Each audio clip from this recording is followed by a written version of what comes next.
33 billion pesos para sa isang kasal?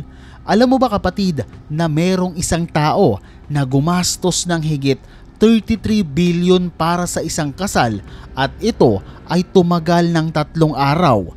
Isipin mo, 3 days tuloy-tuloy ang pagdiriwang tapos umattend pa ang mga kilalang singer na sina Beyonce, Justin Bieber at ultimo ang mga bilyonaryo na sina Bill Gates, Elon Musk, Mark Zuckerberg ay napapunta sa kasal na ito. Kaya tara, alamin natin ang 10 pinakamahal na kasal sa buong mundo. Number 10, Chelsea Clinton and Mark Mizvensky. Ginanap ang kasal noong 2010. Ang total na nagastos sa kasal ay $5 million. Kung sa peso ito ay umaabot ng 279,465,000 pesos.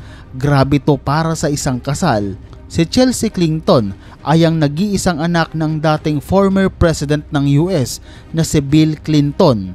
Samantalang si Mark Mizvensky naman ay isang American investor, TGP partner, at siya rin ang vice chairman ng Social Capital.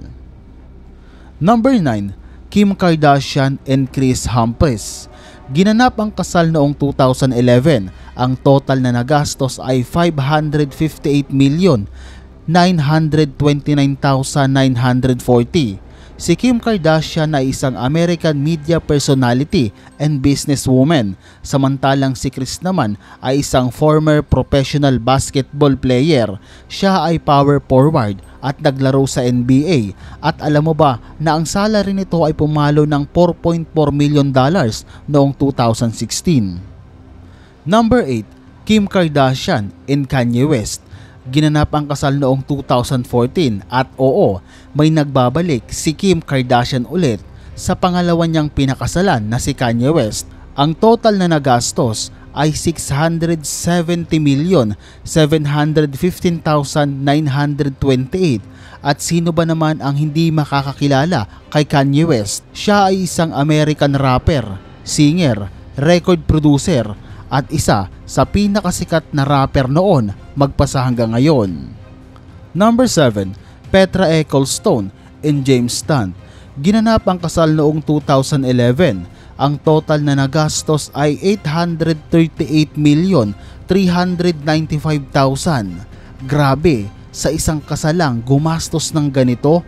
Si Petra ay isang British model at fashion designer, samantalang si James naman ay isang British businessman na kilala sa pagkokolekta ng mga ginto. Kilala rin siya sa pagkokolekta ng mga art. Number 6, Andrei Melnichenko at Alexandra Kokotovic.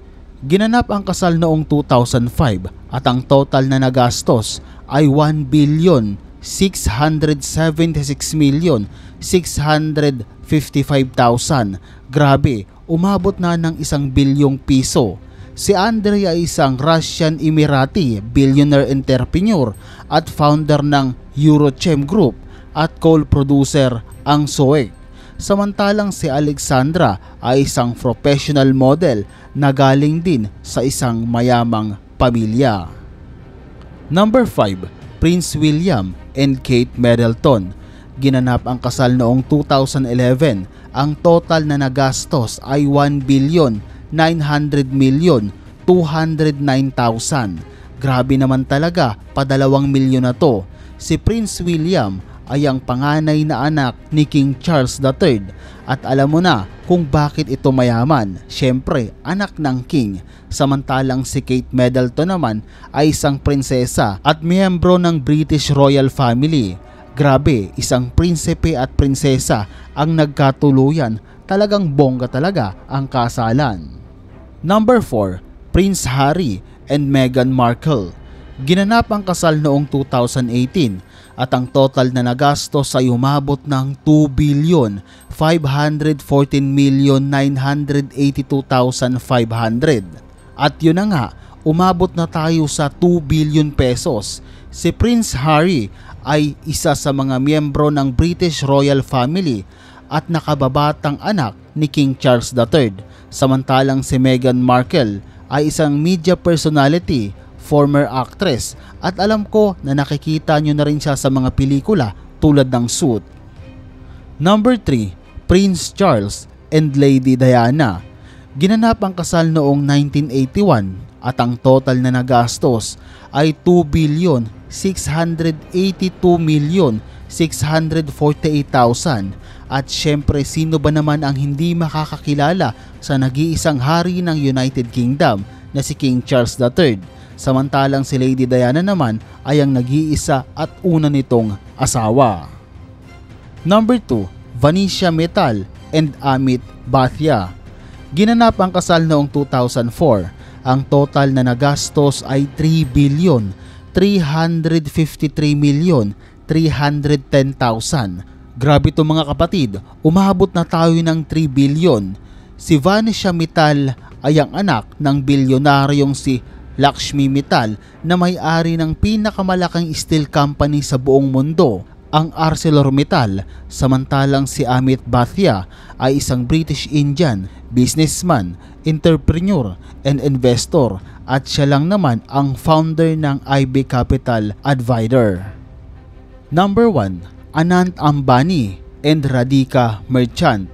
Ginanap ang kasal noong 2024. Ang total na nagastos ay 33,533,097,420. Hindi lang yan kapatid, dahil sinasabi na may dagdag pa itong $15 million. Ang kasal nila ay hindi pa eksak ang bilang kung magkano talaga ang nagastos. Siya ang may pinakamalaking nagastos sa kasal, kung saan dinaluhan pa ito ng mga sikat na artista tulad na lang nila Justin Bieber, Beyonce, at ng mga bilyonaryo tulad nila Elon Musk, Bill Gates, Mark Zuckerberg, at marami pang mga bilyonaryo. Sinasabi din na ang kasal nila ay tumagal ng higit 3 araw. Si Anant Ambani ay ang anak ng isa sa pinakamayamang bilyonaryo sa mundo na si Mukesh Ambani, samantalang si Radhika Merchant ay isang businesswoman na may net worth na $1.3 million. At kung babaling naman tayo sa bagong kasal ngayon na kanila Mr. and Miss Park, in short Zainab and Ray Park, tingin ko umaabot sila ng higit 5 to 10 million. Estimate lang yan kapatid, pwedeng bumaba, pwedeng tumaas. Pero ikaw kapatid, kung tatanungin kita, magkano sa tingin mo ang nagastos nila sa kasal? Comment mo naman sa ibaba ng video na ito, at kapag tama ka, bibigyan kita ng reward sa CashG mo. So this is Win Whitey, maraming salamat. I'm out.